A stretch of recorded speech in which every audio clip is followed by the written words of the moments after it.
Hare Krishna, Krishna Krishna, Hare Hare, Hare Rama, Rama Rama, Hare Hare.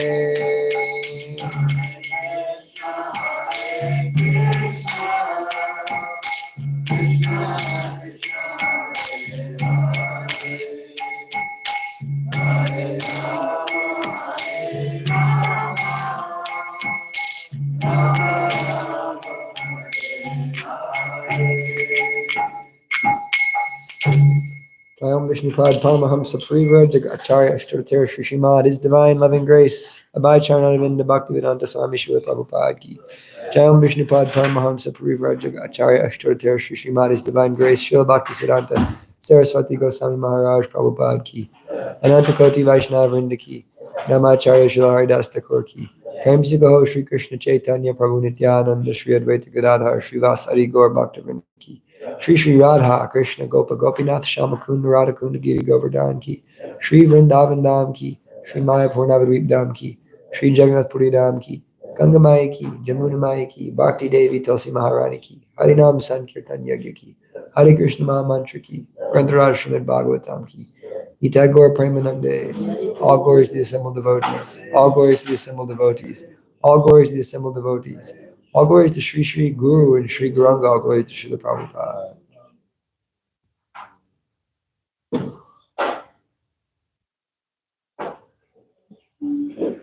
Om Namo Bhagavate Vasudevaya. Om Namo Bhagavate Vasudevaya. Om Namo Bhagavate Vasudevaya. Om Namo Bhagavate Vasudevaya.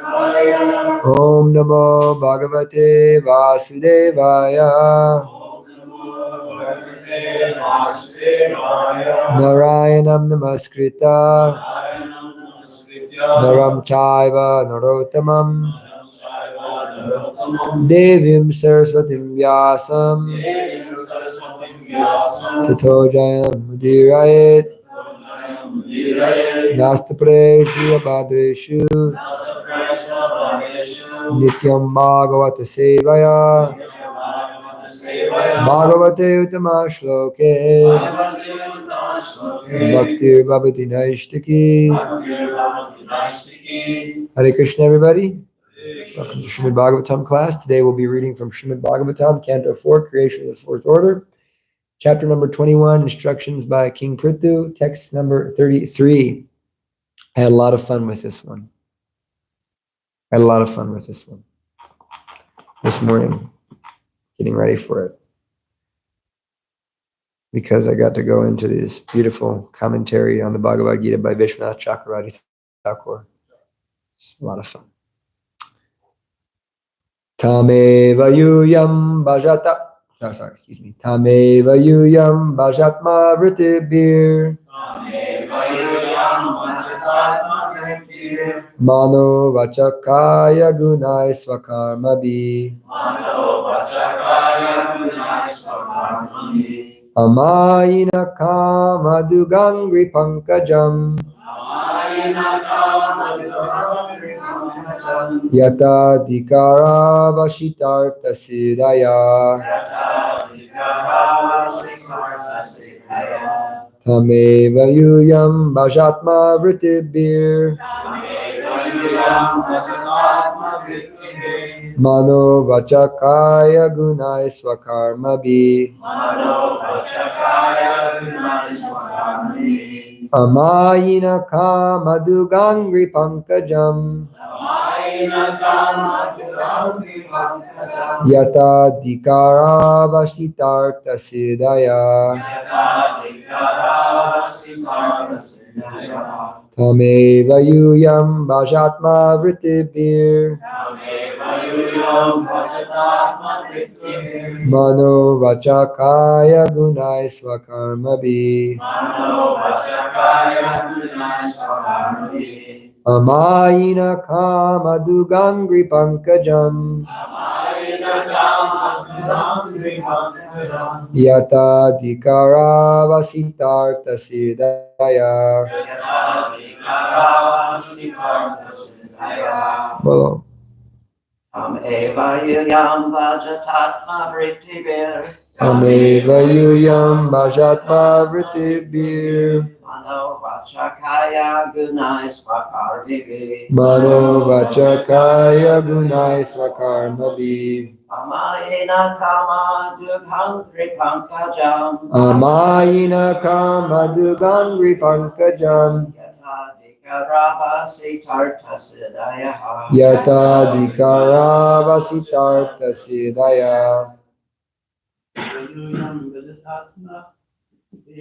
Tameva yuyam bhajatatma vrittibir. Mano vachakaya gunai swakarmabhi.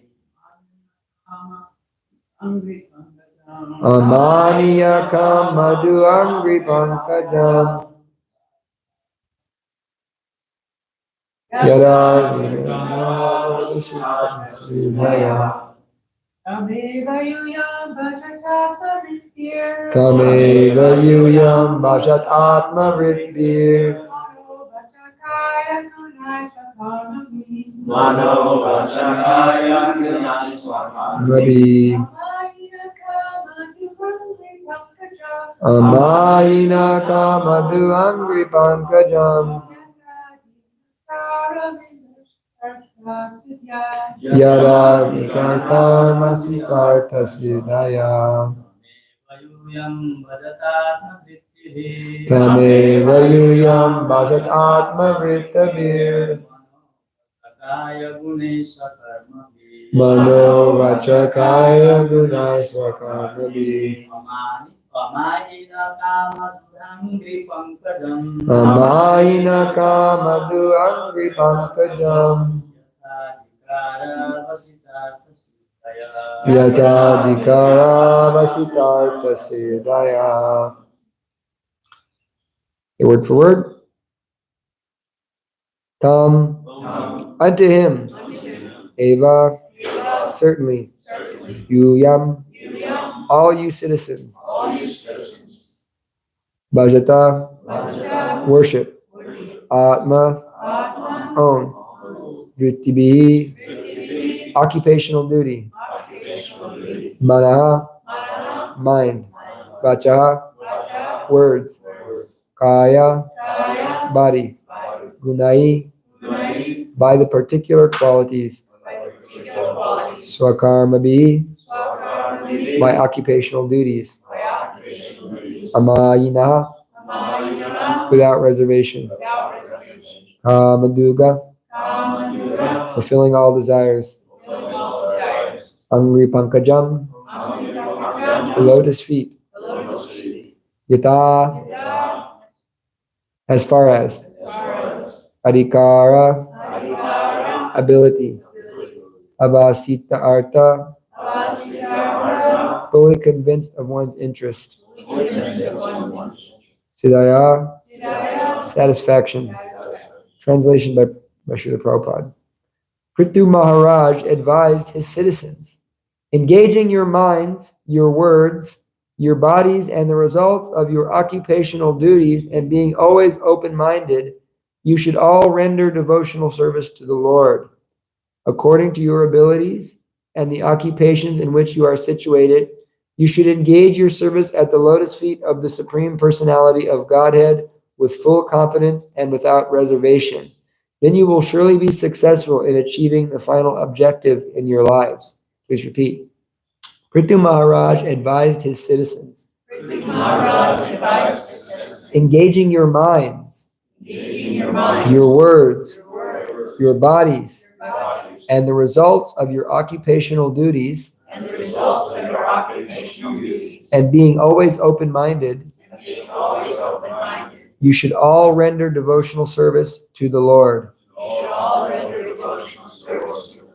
According to your abilities and the occupations in which you are situated, and the occupations to which you are situated. You should engage your service You should engage your service at the lotus feet of at the lotus feet of the Supreme Personality of Godhead the Supreme Personality of God, with full confidence full confidence and without reservation. and without reservation. Then you will surely be And you will surely be successful successful in achieving the final objective in your lives. in achieving the final objective in your life. Purport. As stated in the 18th chapter of Bhagavad Gita, Swakarmana tam abhyacharya, one has to worship the Supreme Personality of Godhead by one's occupational duties. This necessitates accepting the principle of 4 varnas and 4 ashrams. Prithu Maharaj therefore says, Gunai swakarma bihi. This phrase is explained in the Bhagavad Gita. Chatur varnyam maya shrishtam guna karma vibhagyashaha. The 4 castes, the Brahmanas, the Kshatriyas, Vaishyas, and Sudras, are created by the Supreme Personality of Godhead according to the material modes of nature and the particular duties discharged in those modes. A person who is situated in the mode of goodness is certainly more intelligent than others. Therefore, he can practice the Brahminical activities, namely speaking the truth, controlling the senses, controlling the mind, remaining always clean, practicing tolerance, having full knowledge about one's self-identity, and understanding devotional service. In this way, if he engages himself in the loving service of the Lord as an actual Brahmana, his aim to achieve the final interest of life is attained. Similarly, the Kshatriya's duties are to give protection to the citizens, to give all his possessions in charity, to be strictly Vedic in the management of state affairs, and to be unafraid to fight whenever there is an attack by enemies. In this way, a Kshatriya can satisfy the Supreme Personality of Godhead by his occupational duties. Similarly, a Vaishya can satisfy the Supreme Personality of Godhead by properly executing his occupational duties. Engaging himself in producing foodstuffs, giving protection to cows, and trading if necessary when there is an excess of agricultural production.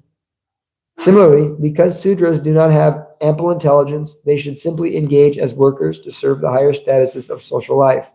Everyone's aim should be to satisfy the Supreme Personality of Godhead by engaging his mind in thinking always of Krishna. By his words in always offering prayers to the Lord, or in preaching about the glories of the Lord, and his body by in executing the service required to satisfy the Lord. As there are 4 divisions within our body, the head, the arms, the belly, and legs, similarly, human society taken as a whole is divided into 4 classes of men according to their material qualities and occupational duties. Thus, the Brahminical or intelligent man have to execute the duty of the head. The Kshatriyas must fulfill the duty of the arms, the Vaishya class must fulfill the duty of the belly, and the Sudras must fulfill the duty of the legs. In executing the prescribed duties of life, no one is higher or lower. There are such divisions as higher or lower, but since there is actually a common interest to satisfy the Supreme Personality of Godhead, there are no distinctions between them. The question may be raised that since the Lord is supposed to be worshipped by great demigods like Lord Brahma, Lord Shiva, and others, how can an ordinary human being on this planet serve him?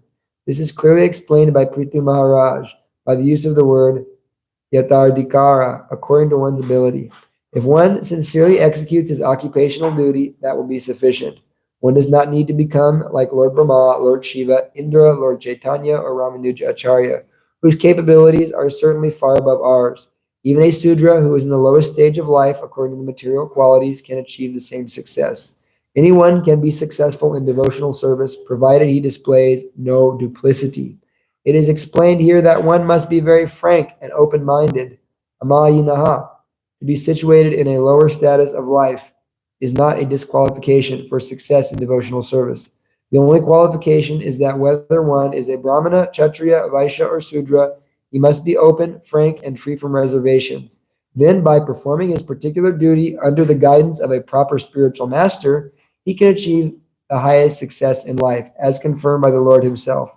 Striyo Vaishyas tata Sudras tepi yanti param gatim. It does not matter what one is, whether one is a Brahmana, Kshatriya, Vaishya, Sudra, or a degraded woman. If one engages himself seriously in devotional service, working with body, mind, and intelligence, he is sure to be successful in going back home, back to Godhead. The Lord's lotus feet are described here as Kama Dugangri Pankajam. because they have all power to fulfill the desires of everyone. A devotee is happy even in this life, because although in material existence we have many needs, all his material needs are satisfied. And when he at last quits his body, he goes back home, back to Godhead without a doubt. Shri Prabhupada ki jai. Om Jnanatamurandasya Gyananjana Shalakaya Chakshurmilitam Jena Tasmai Sri Gurave Namah Shri Chaitanya Manobhistam Shtapitam Yena Bhutale Swayam Rupa Kadamayam Dadati Swapadantikam Vandeham Shri Guru Shri Yuta Padakamalam Shri Gurun Vaishnavamscha Shri Rupam Sagajatam Sahagana Raghunathan Vitam Tam Sajivam Sadvaitam Savadutam Parijana Saitam Krishna Chaitanya Devam Shri Radha Krishna Padan Sagana Lalita Shri Vishakanvitamscha Hey Krishna Karuna Sindhu Dinabandhu Jagatpate Gopesha Gopika Kanta Radha Kanta Namostate Tapta Kanchana Gaurangi Radha Vrindavanishvari Vishubhana Shruti Devi Pranamami Hari Priye Vancha kalpatarobhyascha kripa sindhubhyeva cha patitanam pavanebhyo vaishnavebhyo namo namah. Jaya Shri Krishna Chaitanya Prabhu Nityananda Shri Advaita Gadadhar Srivasari Gaura Bhakta Vrinda. Hare Krishna Krishna Krishna Hare Hare Hare Rama Rama Rama Hare Hare. Om Vishnu Padaya Krishna Krishnaya Bhutale Srimate Bhaktivedanta Swami Iti Namane Namaste Saraswate Devi Gauravani Prachari Nirbhashesha Shunyavadi Pashtachadesha Tararin.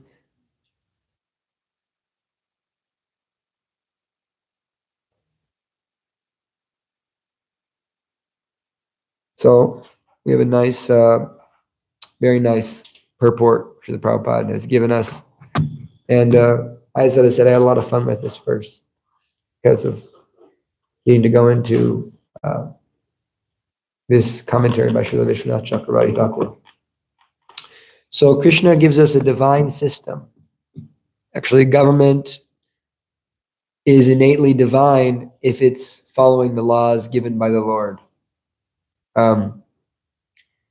When one is so immersed in illusion that they forget the purpose of the world, then we have the manifestation of Kali Yuga governments. Because actual government is directed under the Lord. Actual government is being facilitated by the laws of the Lord. Because those who are in charge of these divine governments, these divine monarchies, are aware of the spiritual purpose of the material world. It is a place of rectification for the living entity, so that the living entity may reawaken his dormant Krishna consciousness and return to the spiritual world after coming here to enjoy separate from Krishna. So this world exists to facilitate our spiritual awakening. And when that purpose is forgotten, then we see that the goal of life becomes sense gratification, and the governments and heads of state are facilitating the living entities and their constituents better types of sense gratification.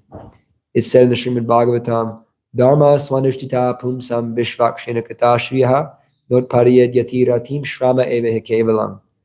That all of the dharmas that we may perform in human life, if they don't provoke attraction to the message of Vishvakshena, of the Supreme Personality of Godhead, if one doesn't have this rati, then they're considered shrama eva kevalam. They're useless both in this life and the next life, because they're not fulfilling the purpose of the world, of human life. So God created this world with a purpose.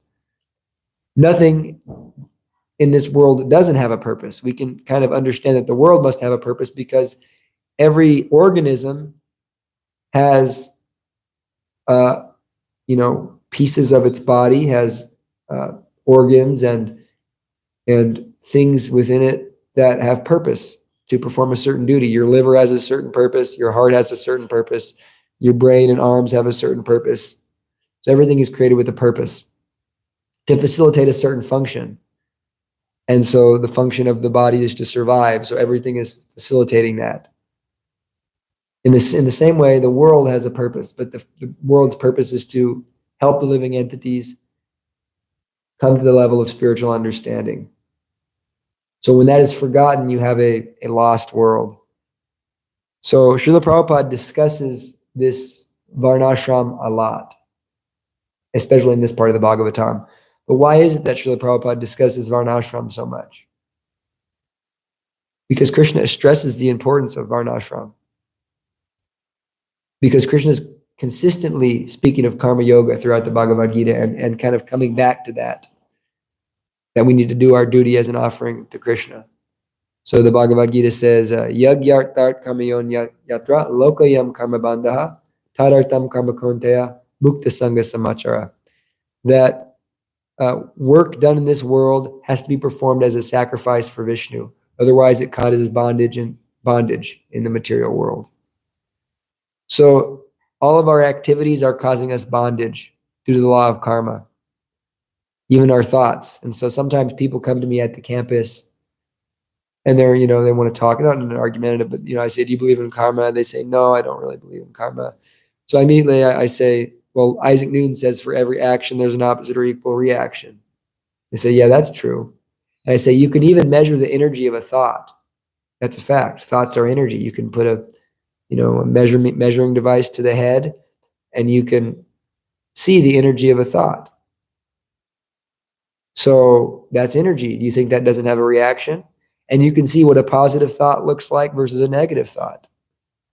So there's a reaction even to our thoughts. It's just physics.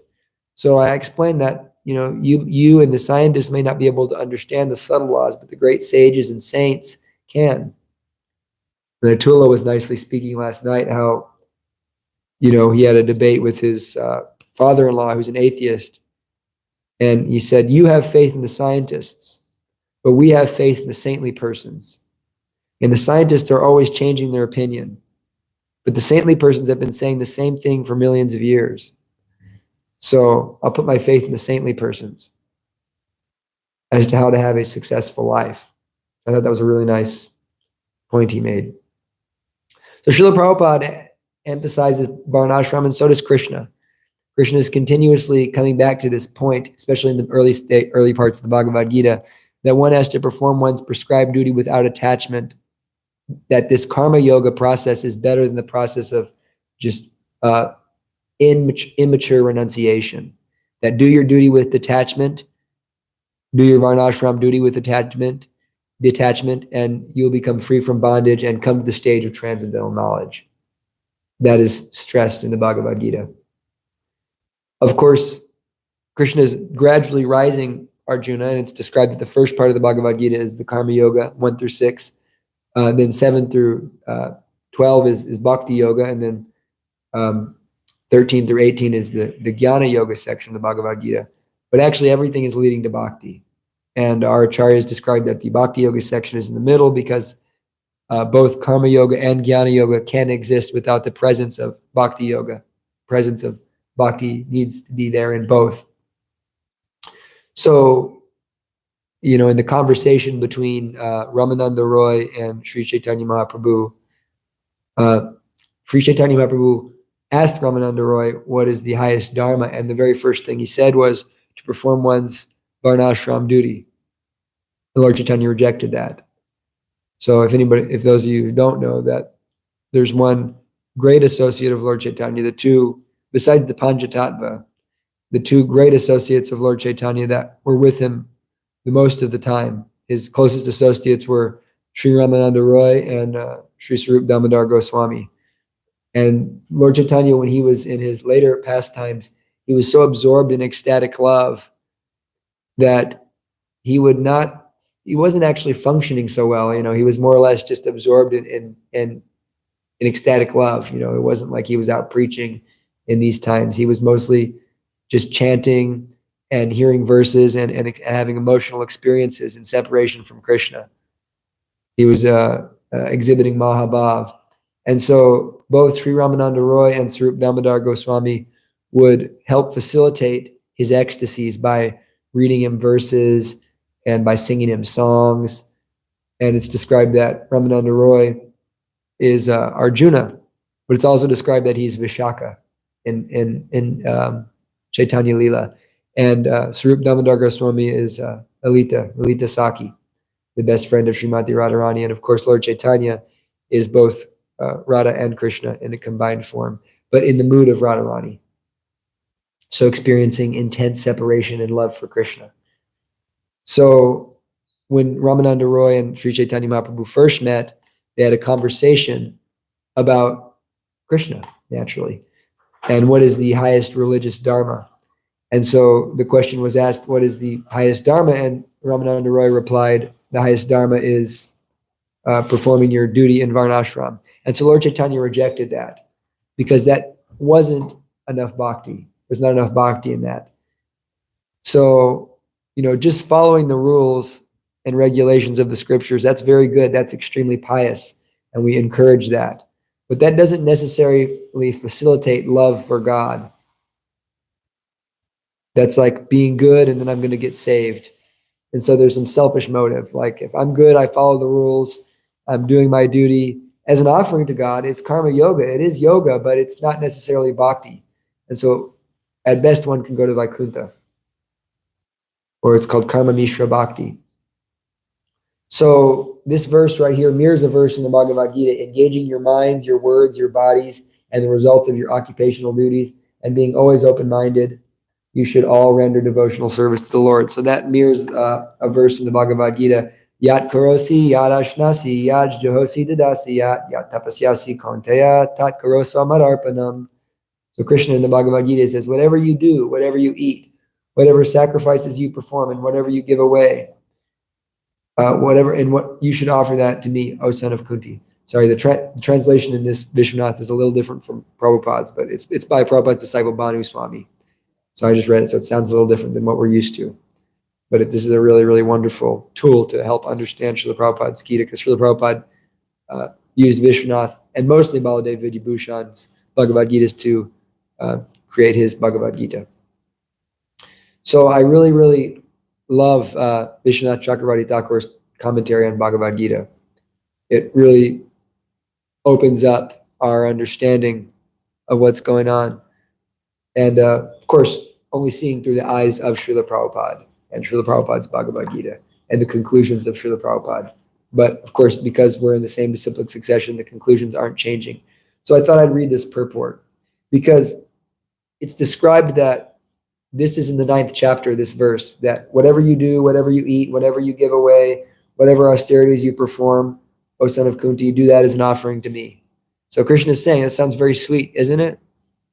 Whatever you do, whatever you eat, whatever you offer, do that for me, O Arjuna. That sounds very sweet.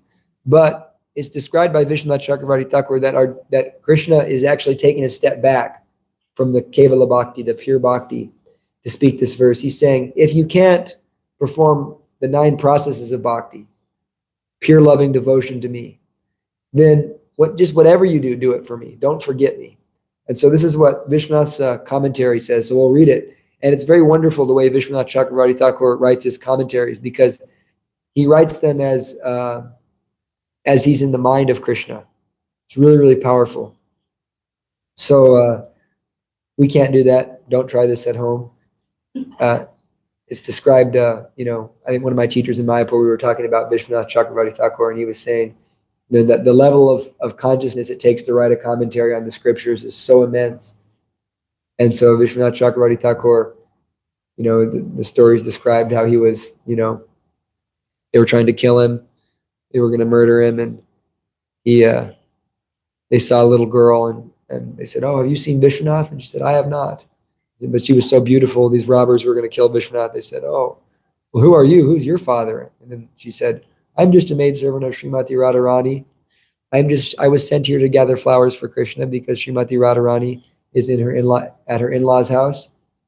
And they kind of took a step back, and then all of a sudden it was Vishwanath Chakravarti Thakur standing there, because he is Vinod Manjari in the spiritual world, one of Radharani's assistants. So this is what Vishwanath has to say. Among all types of bhakti, you have mentioned starting with the bhakti of the sufferer, the desire of wealth, the inquisitive, and the jnani. Which bhakti should I perform? This is Arjuna's. This is kind of the thoughts in Arjuna's mind. And then Krishna is saying, "Oh Arjuna, because you cannot reject karma, jnana, and other processes in your present state, and are not qualified for the supreme bhakti, kevala bhakti, and because you should not degrade yourself to perform the inferior sakam bhakti, you should perform bhakti with a slight mixture of karma and jnana, but which is nishkama." Krishna explains this in 2 verses. So Vishwanath is explaining. Whatever you do, whether you follow the rules of the Vedas or whether performing worldly action, whatever you eat or drink in ordinary life, whatever austerities you perform, do it in such a way that it becomes an offering to me. One should call this neither Nishkam Karma Yoga nor Bhakti Yoga. The practitioners of Karma Yoga offer actions prescribed in the scriptures to the Lord. So understand this point. The practitioners of Karma Yoga offer prescribed actions as an offering to the Lord, but not all of the actions they do in ordinary life. So the prescribed actions that they're doing, like, their jobs or their varnashram duties, they're offering those to the Lord. But Vishnu is saying, but not all the actions they do in ordinary life.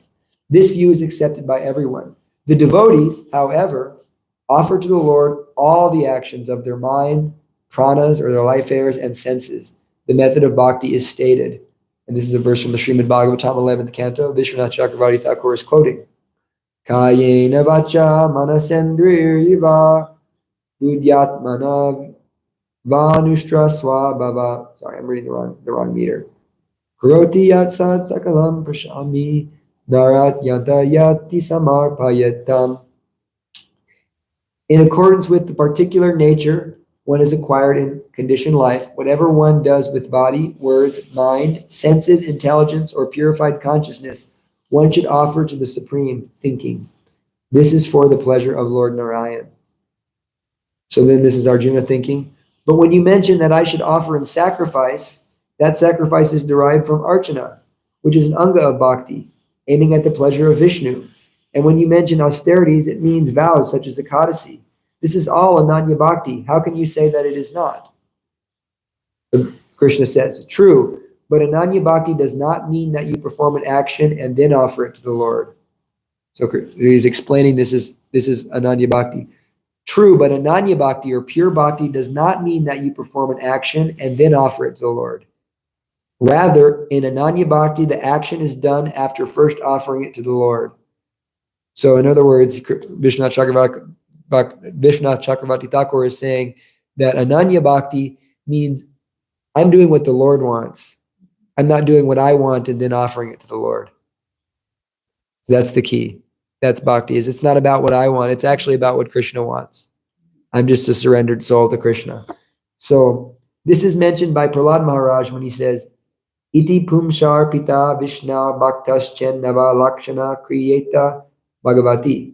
This bhakti of 9 types, after being offered to the Lord, should then be performed for the Lord.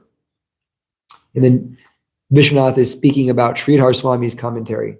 Sridhar Swami has explained in this Bhagavatam verse, in Ananya Bhakti, actions first being offered to the Lord should be performed rather than performing the acts and then offering them later. So read that again. In Ananya Bhakti, actions first being offered to the Lord should be performed rather than performing the acts and then offering them later. Thus, the present verse is not included in Kevala Bhakti, since the acts are performed and then offered. So that's Vishwanath Chakravarti Thakur's conclusion about that consciousness. So we want to avoid the Karma Yuga consciousness because we want to go back to Godhead. We're ultimately trying to be Vrajvasis. That's our goal. It's kind of an unspoken truth that all of us are aspiring to go to Goloka Vrindavan, to go to Krishna's planet and associate with Krishna in the sweetest love. So that means Kevala Bhakti. And Rupa Goswami says, Anya Abhilashita Shunyam Gyanam Karmanya Navritam Anukulyena Krishna now Shilanam Bhakti Uttama. That this pure Uttama Bhakti is performed free of all the jnana and karma, free of mental speculation and free of fruitive activity. It's done in a way that's pleasing Krishna and following in the footsteps of the previous acharyas. So we have to understand how our activities are pleasing Krishna, which is the key to understanding Ananya Bhakti. So it's described in the Bhakti Rasamrita Sindhu that actual bhakti, like pure bhakti, is 9 processes, bas. That's what bhakti is. And so Varnashram and the institutions that exist within Varnashram, such as marriage, sannyas, brahmacharya, these are not considered bhakti. These are secondary facilitators for bhakti, but they're not bhakti. Bhakti is hearing, chanting, remembering the Lord, etc. So whether one is situated in the brahmacharya ashram or the grihastha ashram, if one is engaged in hearing, chanting, remembering, offering prayers to the Lord, worshiping the deity, that is pure devotional service. Those activities are what's facilitating our going back home, back to Godhead. And so the secondary things, such as varnashram, are facilitating a position by which we can do that easier. So some people may be doing that easier in the brahmacharya ashram, some people may be doing that easier in the grihastha ashram. But if we get confused and think that that is the goal of what we're doing here, then we're off, way, way off from actually understanding what is Ananya Bhakti. And it's like Srila Prabhupada said, the symptom of someone who's new to Krishna consciousness or a neophyte devotee is that he becomes distracted because he thinks that the goal is these, facilitating things. But actually the goal is simply to be absorbed in hearing and chanting about Krishna. That's the goal. Be absorbed in loving Krishna. So we cannot be confused about this. So why is Krishna stressing this doing our duty so much? Because we can't just give up work and become a Paramahamsa. We can't just do that so easily. It's not so easy to just give up our propensity to work in this world, our propensity for sense gratification, if we have Kshatriya blood or whatever we may have to do. So Krishna is saying, then do that as an offering to me, and in that way become purified. And so all the ashrams and varnas are stages of purification. Even sannyas is a stage of purification. It's described that Srila Bhaktisiddhanta Saraswati Thakur, he came down to the platform of sannyas. He didn't rise to the platform of sannyas. He came down to the platform of sannyas. He was already a Paramahamsa. He was far beyond a sannyas. So he came down to that platform. So all of these things are material. And spiritual is the actual engagement in the bhakti yoga process of hearing, chanting, remembering Krishna, loving Krishna, being absorbed in Krishna. That's what the whole thing is about. So one can ask, well, Prabhu, we're doing so many things that aren't hearing and chanting. We're cleaning temples. We're doing all these different things. So how is that bhakti? And so Srila Prabhupada in this purport, he gives a direct indication as to what makes it bhakti. Let me find it here.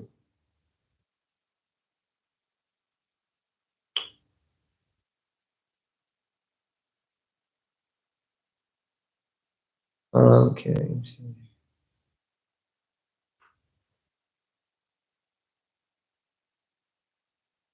Here we go. Then, by performing his particular occupational duty, keyword here, under the guidance of a proper spiritual master, he can achieve the highest success in life. So this is where association becomes the most important aspect of our entire Krishna consciousness, is that we can perform karma yoga without a spiritual master, without the association devotees. We can perform all of that. But it is the guru who actually takes our mundane activities and turns them into Kevala Bhakti. And so we'll hear Vishwanath, he elaborates more on that. So why is it that here in this stage, we're hearing Vishwanath and Krishna, according to Vishwanath, Krishna is saying, you can't perform. He's telling Arjuna, you're not qualified to perform pure devotional service. It doesn't make any sense because we know Arjuna is the purest devotee. But according to Vishwanath, Krishna is saying you're not qualified to perform pure devotional service because they're speaking on a lower level.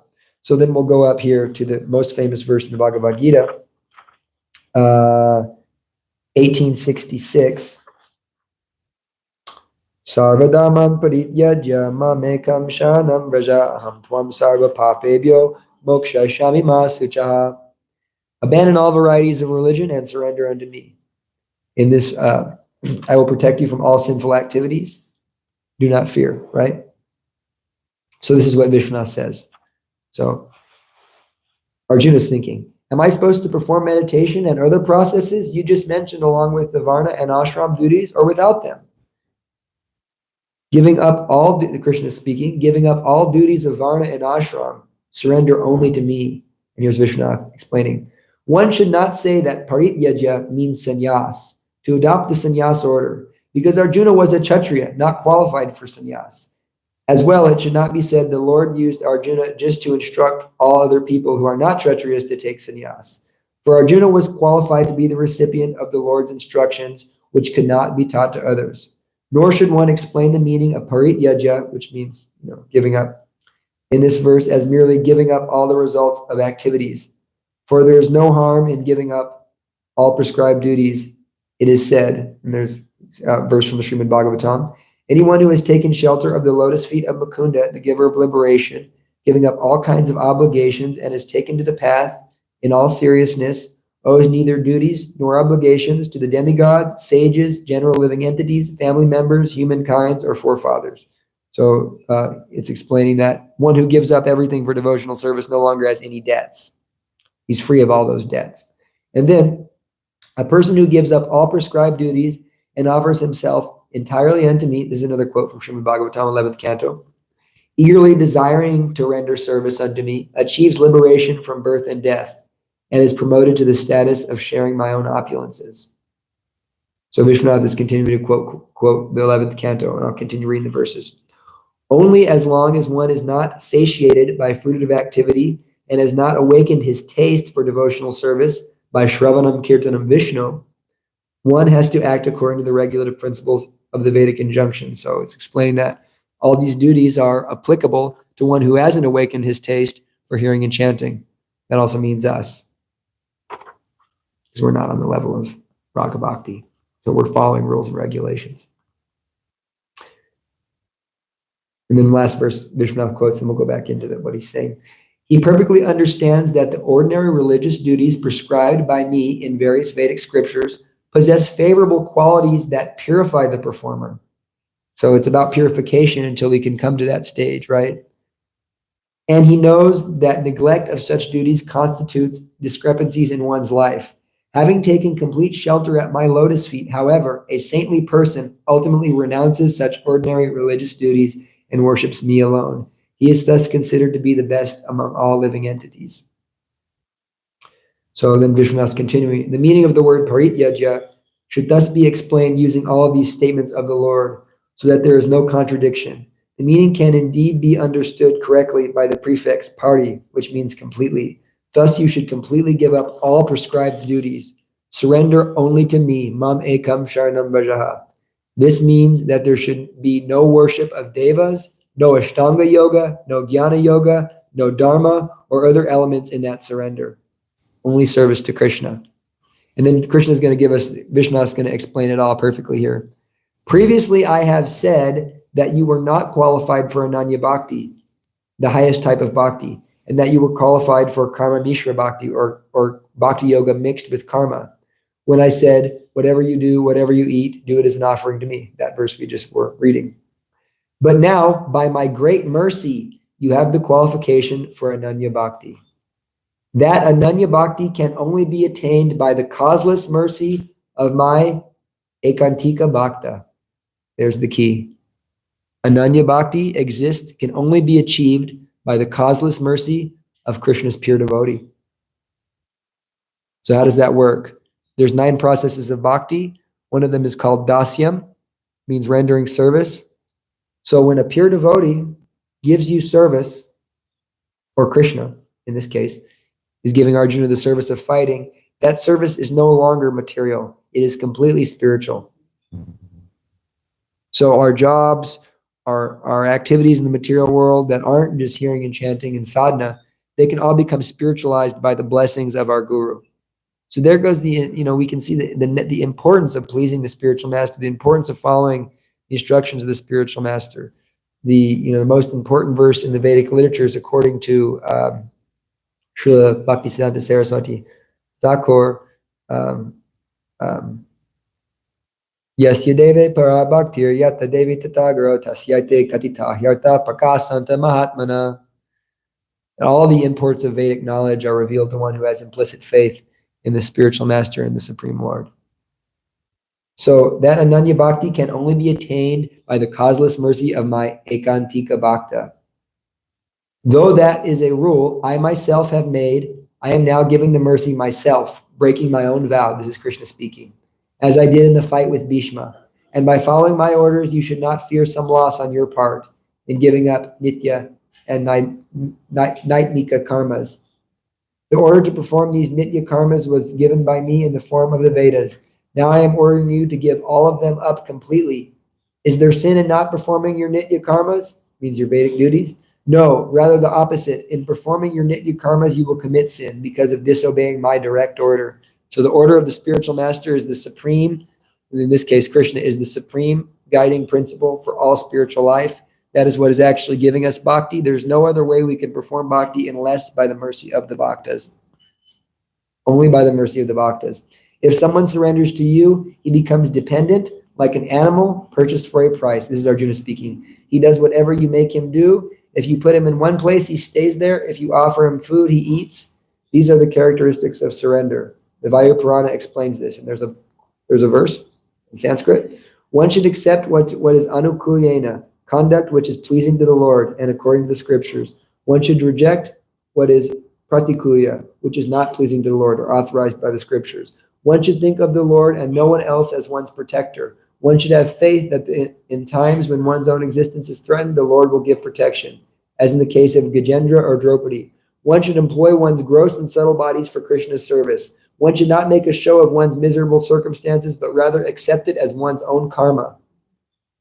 Surrender consists of the performance of these 6 items in relation to the Lord. Then starting today, if I surrender to you, I should do whatever you say, whether it is good or bad. If you make me perform dharma, then I will not worry at all. But if you engage me in adharma, since you are the Supreme Lord and can do what you want, then what will happen to me? Please tell me. Krishna says, I will free you from all sinful reactions, from whatever reactions exist, from the far past and recent past, and for whatever reactions arise from acts I will make you perform in the future. This is not impossible for me to do, though it cannot be done by anyone else to whom you surrender. Taking you as the means, I am giving instructions to the whole world. Do not feel grief for your own welfare or that of others. May you and all other people, giving up all dharmas, your own and everyone else's, absorbing your thoughts and actions in me, surrendering to me, remain in contentment. I myself has accepted the burden of freeing you from sin and freeing you from samsara. This is so nectar. So nectar. So, we have I'll read the last little section here. But this is a verse from the Bhagavad Gita. Ananyas chintayat domam yeg, the verse. But I carry the burden of, this is the famous, I carry what you lack and preserve what you have. But this is what it says in here. But I carry the burden of supply and maintenance of those who desire constant association in me, and who thinking only of me worship me only. Do not lament, thinking, oh, I have thrown my own burden on my master. It is no strain at all for me, who am most affectionate to my devotee. Nothing else remains to be instruction. Thus the scripture has been concluded. So that's the end of all instruction. Jai. So I think that's just nectar.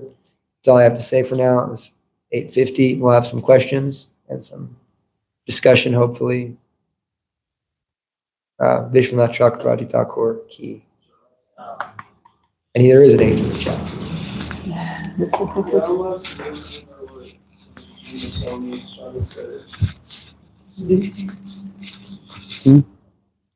Oh, you want me to repeat myself? Yeah. Well, I was saying that I'm gonna have to check what Indrajuna Swami was going to say, what he was trying to say, because maybe I guess I must have misunderstood that. Yeah, someone told me that the 18th chapter of Vishwanath Chakravarti Thakur's commentary got eaten by a rat, and then he never finished it. But it must have been someone else's, because yeah, it's famous. Famous part of the commentary there. Yeah. There's no questions or comments? Ramnam hasn't, so does Mary. Mary finished sheet read. Kirtan, that's so powerful. You're always an inspiration, and it gives, yeah, very good. Very good. That's all. Ramnam Prabhu. Well, this goes back to the beginning when the Sudras are less intelligent. So what is meant by intelligence? Intelligence means understanding I'm not this body. So, but then a Sudra could By the process of bhakti. right. Okay. Yeah. Oh, good. Thank you. I mean, because one doesn't have to have so much intelligence to love Krishna. One just has to love Krishna. But and the world, the divine Daivi Varnashram is set up in such a way that everybody can love Krishna. It's set up that everybody does love Krishna. But intelligence from the perspective of someone has real knowledge. I mean, if intelligence is sense gratification, then those who are the best at sense gratification are the most intelligent. But from the perspective of someone who's a spiritually awakened person, someone who can live in the mode of goodness is highly intelligent, because the mode of goodness is facilitating the ability to free us from all suffering and give us the highest pleasure. And so even even from the mundane perspective, everybody's trying to use their intelligence to become happy, but they're not necessarily smart enough to understand that these things aren't going to make me happy. And so they're getting happy from the ego and from happiness from mundane sense pleasures. But the first aspect of knowledge, Krishna says, is humility. So when one's humble enough to approach someone who does have real knowledge and they can receive that knowledge from them, then all of a sudden I can relieve myself from all these material sufferings by the mercy of the bhaktas. But actually, just by pleasing the devotees, if you can please the devotees, everything is finished. That's the basic principle here, is that getting the mercy of the devotees, you can get Kevala Bhakti by pleasing your guru. So that's really what our meditation is. Can we please Prabhupada? Can we please Krishna? Yeah. That. Lita. So, like true bhakti is, hearing and chanting about Krishna, right? Yeah. And sometimes I find like myself that I get so distracted, or I'll distract myself with just like nonsense, or sometimes just the other seva here at the temple, and I don't hear and chant about Krishna as much as I'd like to. But then when I actually do it, I mean, I love it. It's just so amazing. But how can I, what are some practical ways that I can, convince my uncooperative mind to knock it off, being distracted by nonsense? I see it like anything, like you have to gain stamina. It's like sometimes like to be able to do it, just like we, it took us time to chant 16 rounds. And so in the same way, sometimes to be fully absorbed all the time, every minute, like hearing and chanting, sometimes, it takes some time to just build up. But like the, Saint Benedict says, there's work, pray, so we have work to get our mind off. When we can't sit and pray and chant and read, then we can do service. And that service is also transcendental. Krishna says, Tasmat sarveshu kaleshu mamanusmarad yudhyacha maya pritamana buddhir mameva shashisham shaya. That, perform your prescribed duty while at the same time remember me in the form of Krishna with your mind and intelligence fixed on me, you'll attain me without fail. So we have the service to help us in those times. And, it's all authorized spiritual service. We have, Mother Sundamani here, and under the direction of Srila Prabhupada and our guru, we're all blessed. All of our service is blessed.